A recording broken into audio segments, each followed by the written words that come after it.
So in this video, we're going to see the famous Rosie O'Donnell in an unprecedented takedown of Donald Trump on his foolishness and on his antics.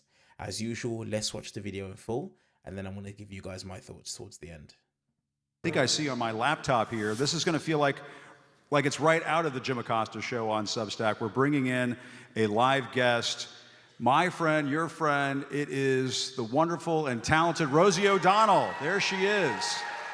How you doing, Jim? I'm doing great. Rosie, how are you? I'm well. Everybody showed up. How's the crowd? Not too bad. It's looking good. Excellent. And Rosie, you're coming to us live from Dublin, is that correct? That's right. It's almost 1 in the morning, but I'll stay up for you any night. Oh my goodness. Thank you so much. Likewise, likewise. I'm so pleased that you're here, and so is the audience. And you know, there's one person in Washington who's probably not pleased that Rosie O'Donnell is being beamed into the Lincoln Theater just down the street from 1600 Pennsylvania Avenue. I can't imagine what's going through his mind right now if he were to hear that Rosie O'Donnell's live in Washington right now. My goodness. Well, he seems to hear a lot about me. I don't know if I'm on his Google alerts, but you know, I was listening to reading the post that he made on his Truth Social, where he said that Biden was murdered and then he was replaced by a robot. I saw this. Is a man we can't get out of the White House. I don't understand what's happening. It's crazy. And I know, and there's all of this focus and attention on this other president and his mental, faculties and so on, and you have Donald Trump posting on Truth Social that Joe Biden has been replaced by a robotic clone. I mean, I think something is wrong here. But Rosie, one of the things that I always love talking to you about, many years ago, you got his goat so bad, he has not been able to get over this. And I think just the other day, it was like right after he got into office, the Irish Prime Minister here was something, and they brought you up, one of the reporters, and he couldn't help himself. He still thinks about you. I know, I gotta tell you, he does not like to be ridiculed. And that's why I think every comedian in America should be working overtime to ridicule him. Because believe me, he's ripe for ridicule. And it is absolutely mind-boggling to me every day when he goes further and further into his mental illness. He is unfit to lead. He is a criminal. He is blatantly stealing things in front of our very eyes. And then, Mr. Compassion says that he does not feel bad for Joe Biden, who has cancer, because he was a mean and nasty guy. Every single thing he says is an indictment against himself. Yeah. And he's not even mentally aware enough to know what he's doing. Yeah, no, you're absolutely right. And the reason why you're coming to us from Ireland is you said, the heck with it, I'm out of here. I'm going to go live in Ireland. And how's it going over there? When I see clips of you, you look like you're having the time of your life. The Irish have taken you in. They're top of the morning to you, Rosie. Exactly. All of that. How about the French? The Irish people are loving, and they have always been on the right side of history. And I have only met 2 people, both cab drivers, who support Donald Trump. Every other person I've met in Ireland comes over to me and says, "Darling, you came here because you hate Trump?" I said, "Yes, I did, sir." He's like, "Have a pint." And he buys me a pint of beer. People here get him and see him for who he is, and why Americans are still under his cult-like control.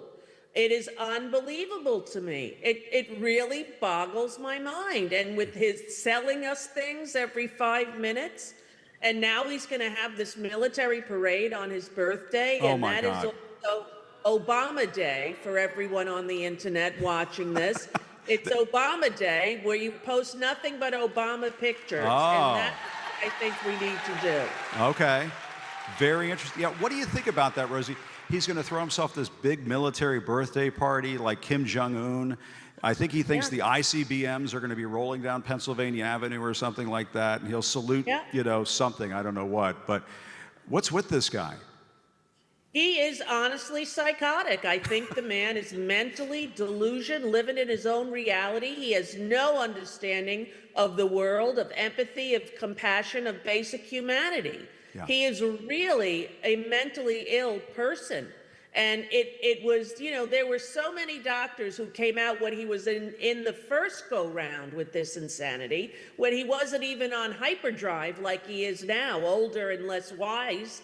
He is now, they made a book that said The Duty to Warn, where psychiatrists, leading psychiatrists in the country in his first term, were saying he is so narcissistic and mentally unfit that they felt it was their duty to warn the American public. Yeah. But the American public, you know, I don't know, some of his people are under that spell of him. But he took that mental, the mental competency test or whatever he says, that he aced the cognitive test. He always says, I aced the cognitive test, where they did man, person, camera.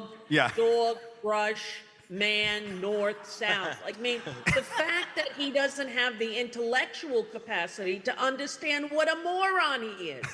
He's a moron. He really is. And this isn't, you know, to try to get laughs. The man has the vocabulary of a third grader. Yeah. He can't answer a question. Did you hear when they asked him, what does the Declaration of Independence mean to you? Did you hear his answer, Jim? No, tell us. What was it? I think I missed that. Oh, dear God. He's like, well, it means independence, and it means, you know, lots of great things that it means. And it's a very good, it's better than most of the other declarations. And, I mean, he is totally inept. Yeah. And why our nation is being hoodwinked and put through this trauma. Why all these federal workers, why the people at the Kennedy Center who have dedicated their lives to the arts have to go under his control and domain. And thank God those people walked out. Thank God people are resigning. Thank God musicians are saying, no, we won't do it. And that's what people need to do, to stand up to him in his face, get in his face. He can't take it. He can't take it. And Rosie, I mean, this is why I love you, because you have cracked the code. You cracked the code on this a long time ago, that the way to get under his skin is to stand up to him. He can't, he's like a typical bully. And tell the truth. And tell the truth. Just Facts. tell the truth. Yeah. Get a fact about something he said and say it back to him. And don't let these reporters, Jim, it makes me insane. When he's going through his thing about it's a declaration and it's full of independence, and the reporter, I think it was Leslie Holt, I don't know who it was looking at him with incredulous looks on their face, and they don't say anything. Yeah. It's like, what's wrong with your voice? Why can't you say you're making no sense, Mr. President? Do you not know what the Declaration of Independence is? That's a good point. Well, maybe because they saw that I used to do that, and then you saw what happened to me, so. But thank God that you did it, Jim, and thank God that you walked away from corporate-controlled media, which has let us down as the fourth estate in this country. I'm not going to argue with that. I got to tell you, there's something going on there. There's a reason why this independent media thing is taking off. There's a reason why things like Substack, YouTube are taking off, and why you are taking off, Rosie. Well, you know, all people want now, after all the lies we've been told from Trump 4 years ago, and we just were getting out of the depression of that, and then back he comes, I believe unfairly. I believe Elon Musk did something. I believe no one has ever won every swing state. I believe the down ballot proof. I believe that he did not win this election, because I was looking at how many people Kamala Harris had. And I just don't believe it. And my friends say you have to believe it, but I don't. Something tells me if we were to have that election today, we would have a very different result. There's no question about it. Rosie O'Donnell, you are the best. Thank you so much. You're not a national treasure, you're an international treasure. So thank you so much. Thank you very much. And hi, Mike. Good to see you, buddy. Rosie says hi, Mike. Mike's looking up at you. He loves you. We had a breakfast at dinner at Kathy Griffin's house honoring him, and I'm just very proud to know him and what an amazing man he is, and thank God he's using his voice and standing up for all those police officers that were harmed by those lunatics who should never have been pardoned. Yeah, that was a wild experience. I remember vividly, I was at Sean Penn's house, and I get a phone call from Kathy Griffith. who I only knew as being the lady that took a picture with a severed Trump head. And she was like, hey, do you want to come to dinner? And I was like, dinner at severed Trump head lady's house? Fuck yeah. She's like, I live on Zuma Road. It's right up the street from Sean's. I was like, yeah, I can walk. So I went over there and I get inside and there's Kathy Griffith and there is Rosie O'Donnell. And I was like, holy shit, that's Rosie O'Donnell. Yeah. That's what I say every time I see her. It's and amazing. we had a fabulous dinner. There she is on my computer. There was wine pairings. That's the new greeting I get. Holy shit, it's Rosie O'Donnell. What an epic takedown of Donald Trump by Rosie O'Donnell. And there's a couple things that it is that she said in there that I just want to spend a little bit of time on and give my thoughts on. I definitely agree with her in regards to, well, in the wake of the fallout between Donald Trump and Elon Musk, what she said in this video, in this clip, couldn't be anything further from the truth. Like, it couldn't be any closer to the truth. We definitely now know that Donald Trump won the election purely because of Elon Musk. And we know that because Elon Musk came out and tweeted it and said it himself. Donald Trump would not have won this election if it wasn't for Elon Musk. So definitely some type of dodginess was happening or was taking place with this election. It's just good to see Rosie O'Donnell continuously speaking out and standing up against Donald Trump. And just so that, to remind you guys, the reasoning behind why Rosie O'Donnell and Donald Trump have this beef is because Rosie O'Donnell called out Donald Trump a number of years ago.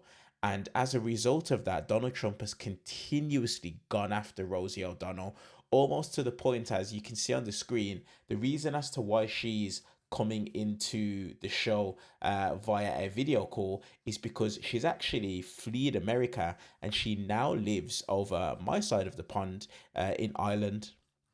She has left the United States of America and she now lives in Ireland because of the fact that Donald Trump is back into power and Donald Trump has been obsessed with going after Rosie O'Donnell and getting revenge and retribution when it comes to her.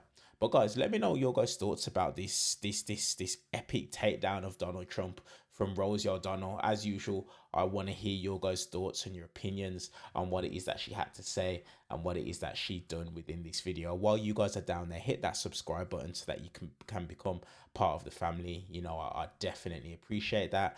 And while you're down there, last but not least, hit the thumbs up button purely for the YouTube algorithm. Let's get this video in front of as many people as possible and turn on the notifications so that you'll get notified every time we upload a brand new video. I appreciate you guys and I'll see you guys in the next one.